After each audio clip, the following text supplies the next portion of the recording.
Assalamualaikum warahmatullahi wabarakatuh. Saya Falana Falhardi dengan NIM 21073045. Kembali bersama Anda dalam mata kuliah Administrasi dan Supervisi Pendidikan. Senang bisa bersama Anda, mudah-mudahan Anda semua dalam keadaan baik. Baiklah, minggu sebelumnya kita telah membahas administrasi kurikulum. Untuk kali ini, kita akan membahas tentang administrasi sarana dan prasarana. Apa itu sarana dan prasarana? Sarana artinya dalam undang-undang, semua peralatan secara langsung digunakan dalam proses penunjangan dan dalam proses pendidikan. Sedangkan prasarana adalah fasilitas yang secara tidak langsung menunjang berjalannya proses pendidikan, artinya adalah dia tidak digunakan secara langsung, tapi proses terjadinya pembelajaran di kelas, tetapi tanpa adanya prasarana, kegiatan proses pembelajaran menjadi terganggu. Nah, apa perbedaan sarana dan prasarana? Untuk perbedaan sarana dan prasarana, untuk administrasi sarana adalah segala sesuatu yang dapat dipakai sebagai alat dalam mencapai maksud atau tujuan. Sedangkan prasarana adalah segala sesuatu yang merupakan penunjang utama terselenggaranya suatu proses, baik proses usaha, proses pembangunan, maupun proses proyek. Nah, apa contoh sarana dan prasarana? Prasarana pendidikan berarti alat tidak langsung untuk mencapai tujuan dalam pendidikan. Misalnya, lokasi, bangunan sekolah, lapangan olahraga, kantin, dan lain sebagainya.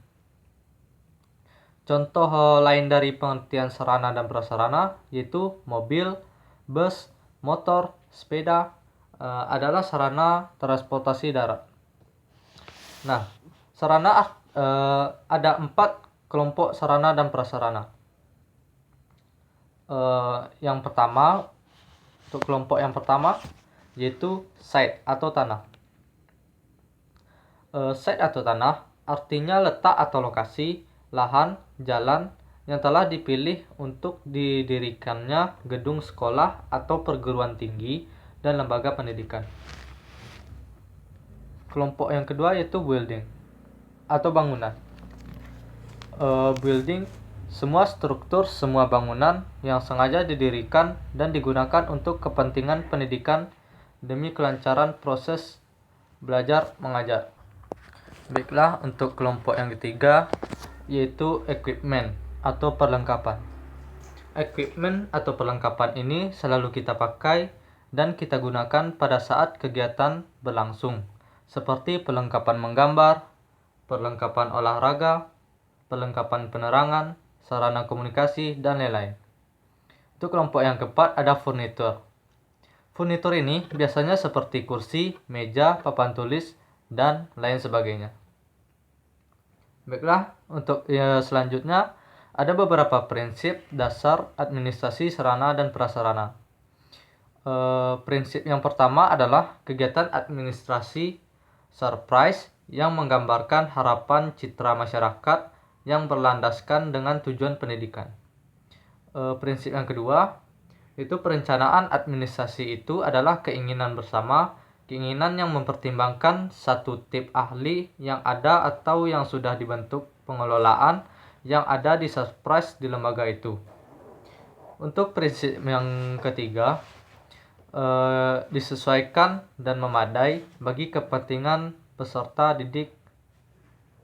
Untuk prinsip yang keempat, yaitu disesuaikan dengan kepentingan pendidikan yang bersumber pada kepentingan peserta didik, pendidik, dan tenaga pendidik. Untuk prinsip yang terakhir, adanya penanggung jawab yang handal yang bisa dipercaya mulai dari kepala sekolah, wakil kepala sekolah, bidang sarana dan prasarana, atau lain sebagainya. Materi selanjutnya yaitu aktivitas sarana dan prasarana. Untuk aktivitas itu terdapat 8. Untuk aktivitas sarana dan prasarana sarana yang pertama yaitu perencanaan. Prinsip utama dari perencanaan yaitu suatu kegiatan administrasi yang baik harus diawali dengan suatu perencanaan yang matang dan baik dilaksanakan demi menghindari kesalahan dan kegagalan yang tidak diinginkan. Yang kedua yaitu pengadaan. Pengadaan merupakan segala kegiatan untuk menyediakan semua keperluan barang, benda, dan jasa bagi keperluan pelaksanaan tugas. Dengan kata lain, merupakan upaya merealisasikan rencana kebutuhan pengadaan perlengkapan yang telah disusun sebelumnya, antara lain pengadaan tanah dapat dilakukan dengan cara membeli, menerima hibah, menerima hak pakai, dan menukar. Untuk yang ketiga, yaitu inventarisasi sarana dan prasarana pendidikan. Inventarisasi merupakan kegiatan mencatat dan menyusun daftar sarana dan prasarana yang ada secara teratur menurut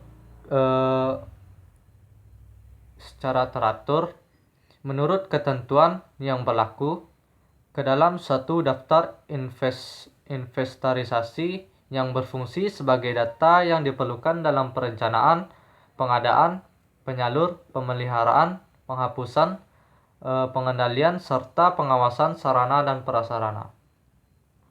Untuk yang keempat, itu ada penyalur. Penyalur merupakan kegiatan yang menyangkut pemindahan dan tanggung jawab instansi yang satu kepada pemegang yang lain. Yang kelima, yaitu pemanfaatan dalam pemeliharaan. Pemanfaatan dan pemeliharaan adalah kegiatan terus-menerus untuk mengusahakan agar barang atau bahan kantor tetap dalam keadaan baik atau siap untuk dipakai. Untuk yang keenam adalah penghapusan. Penghapusan merupakan suatu proses kegiatan yang bertujuan untuk mengeluarkan atau menghilangkan barang-barang milik negara dari daftar inventaris negara berdasarkan peraturan perundang-undangan yang berlaku. Untuk yang ketujuh, yaitu pengawasan. Seluruh kegiatan administrasi sarana dan prasarana pendidikan tidak bisa berjalan sendiri tanpa dikendalikan dan diawasi. Artinya setiap kegiatan masing-masing akan dimonitoring setiap saat oleh pimpinan organisasi serta diperhatikan kerjasama satu sama lain. Baiklah, hanya itu yang dapat saya sampaikan dari analisis saya mengenai administrasi sarana dan prasarana yang telah Bapak kirim link video melalui e-learning. Jika ada salah kata maupun kekurangan kata, saya mohon maaf. Saya sudahi. Assalamualaikum warahmatullahi wabarakatuh.